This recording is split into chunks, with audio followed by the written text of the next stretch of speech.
Alrighty, this We the People News. At it again. I, not attorney, not giving legal advice. Educational purposes only. And never look straight forward. Always look around you. Be able to protect yourself by any means necessary. Arm yourself with knowledge. Now, whatever direction you decide to go with, always remember you can use the statute codes, rules, and regulations to put them in the box. Because really it applies to them. And if you really sitting down and figure it out and you read the statutes and all that kind of stuff, it's actually designed to protect you as well. We are, in fact, misreading it. So when you read it, it just seems like it applies to you because of the legalese language, okay? And not really using correct grammar, regular English, men and women speak. It's not doing any of that. And hence the reason why a lot of people have really a hard time saying, no, you have to have a driver's license.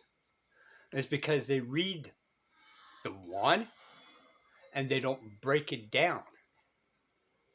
You got to break it down because in the legalese terms, you can break it down in such a way to find out, oh, okay, so this only applies to government officials, or this only applies to truck drivers, or this only applies to this. But really and truly, it does not apply to me. Right? Just like your property tax, it does not apply to you. But it's constructed in such a way, and we've been brainwashed since we're little that we got to pay it. We've been brainwashed that you got to have a driver's license since we're little. But because we read short parts of it, and then we get an attorney to speak on our behalf to misinterpret it, the statute, and even if you get it right and do everything correctly, now the judge or magistrate is being political. Okay, they're revenue collectors, so they're going to deny it, and you have to keep fighting until either you win or you finally lose altogether. But it's because of political, not justice, right?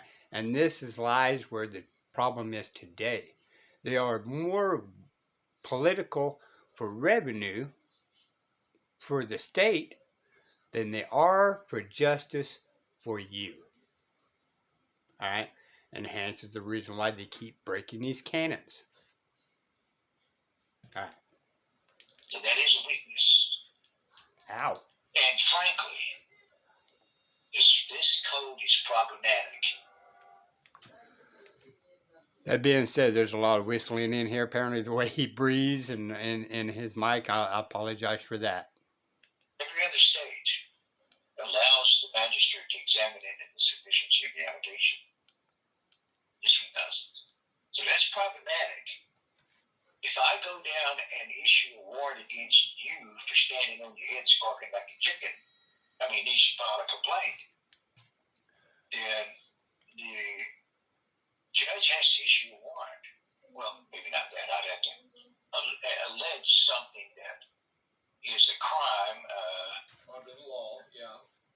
That you're standing on your head squawking like a chicken disturbed my peace. So I let. If this really disturbs you, whistling disturbs you, mute it and read it on the bottom. Again, I'll apologize for that. Did you disturb? Oh, crapola. This code is problematic. Every other state allows the magistrate to examine into the sufficiency of the allegation. This one doesn't. So that's problematic. If I go down and issue a warrant against you for standing on your head squawking like a chicken, you should file a complaint, then the judge has to issue a warrant. Well, maybe not that. I'd have to allege something that is a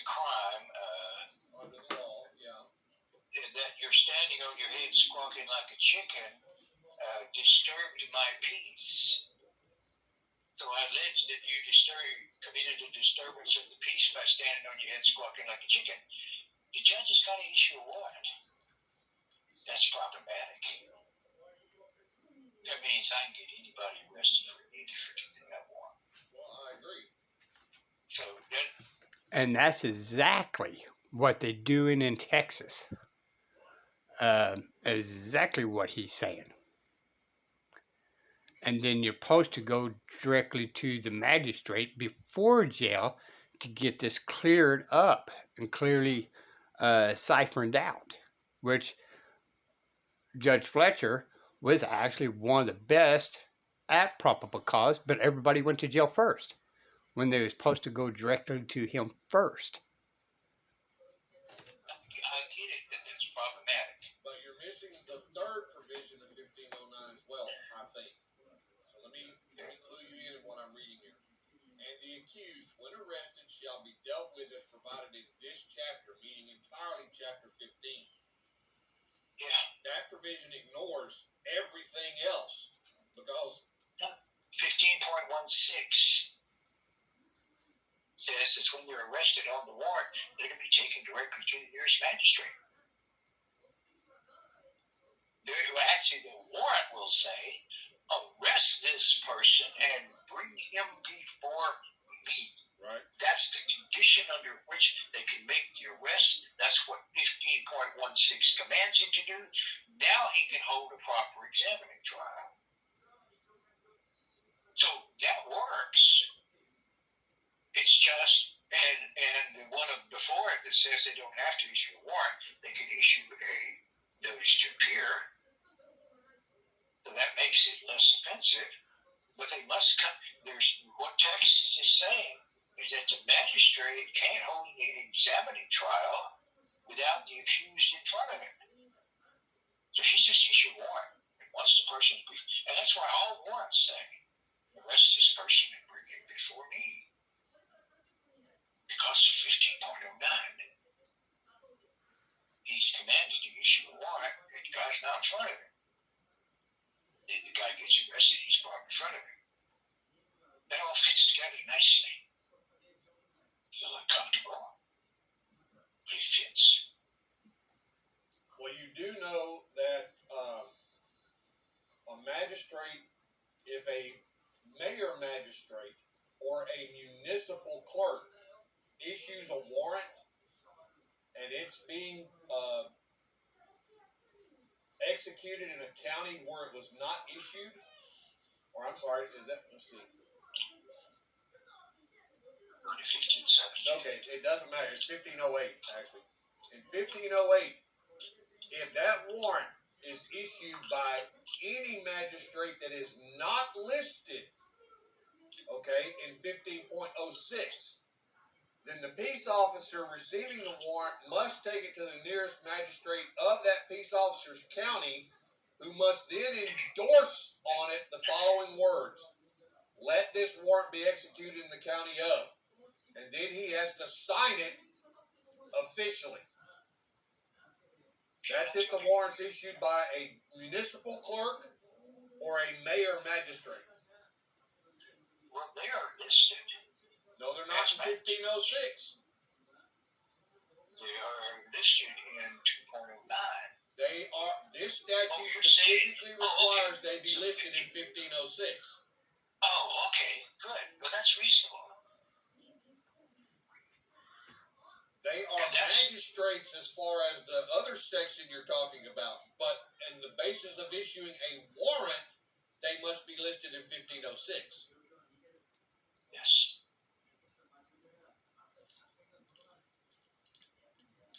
Not a warrant, a finding of probable cause. No. 1806. The warrant, the magistrate is ordered to issue the warrant, and then when they're arrested, and this one says if they're a mayor or a clerk, then the person has to be brought before an actual magistrate listed in this chapter. And the magistrate does the No, this 1508 specifically says that the warrant must be taken to a magistrate of that county if it was issued by a municipal clerk who is not listed in 1506, or a mayor magistrate, which is not listed in 1506, and some magistrate of that county must put this statement and sign it on the warrant. Okay. Okay, so it must be signed off on by By a magistrate that is listed in 1506. okay. That's good enough. That'll work. I have criminal complaints before the mayor of Rome, Texas.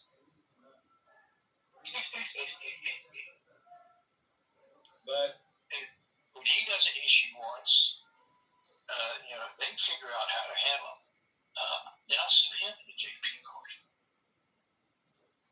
yeah, 1506, a warrant of arrest issued by any county or district clerk or by any magistrate except mayors of an incorporated city or town shall extend to any part of the state, and any peace officer to whom said warrant is directed or into whose hands the same has been transferred shall be authorized to execute the same in any county of the state. So who's not listed?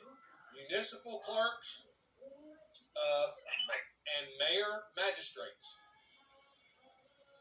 Mayor magistrates are specifically accepted here.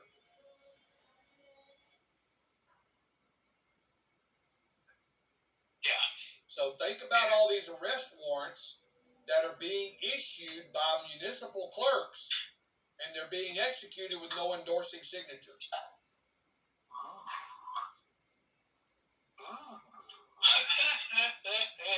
Oh, anyway, when I told everybody you were an asshole, I was so right.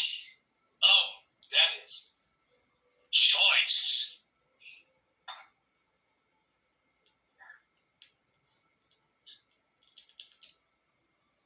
But see, there's still a conflict between 1508 and 1506. Because 1508 specifically says this can only be done with a warrant issued by a magistrate. Well, the 1506 is distinguishing between a magistrate and a county or district clerk.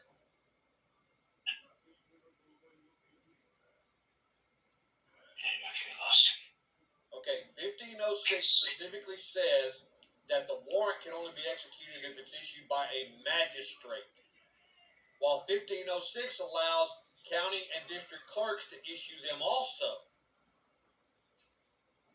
But they must be signed off on by a magistrate. Correct, because they themselves are not magistrates. And 1508 says that if it's not a magistrate, then it has to be endorsed by a magistrate in the county that is listed in 1506.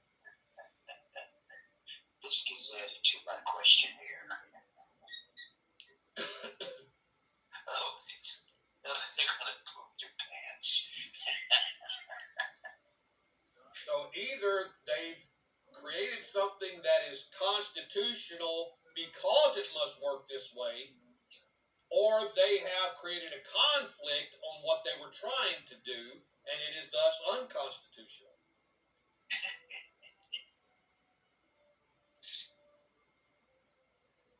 This is okay. I was saying that. That's definitely an issue I want to bring.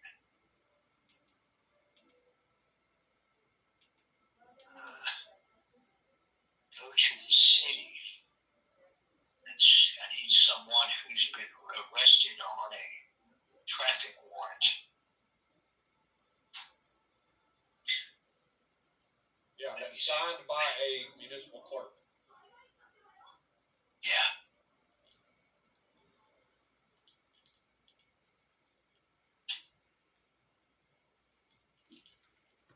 Okay, they have changed it. So what he's saying right there, just for educational purposes only, he says he needs to find somebody and use them to help them file a lawsuit due to the violation of these codes, right? Because he's not breaking it. So he's got to find somebody and help them through the process, okay? So if I was in his area, I can say, hey, this happened to me. Then they would help, and it would go ahead and use that to argue the case, win or lose, but you're doing a just cause of letting somebody help you go through the process to clean this Texas crap up. The law so that in the case of a traffic warrant, they can no longer arrest. Is that the new 45A? Yeah, they have to give you a notice to appear. And probably once you get a failure to appear a second time, they can. I haven't read it, completely studied it. Alrighty. We're going to go ahead and end it here.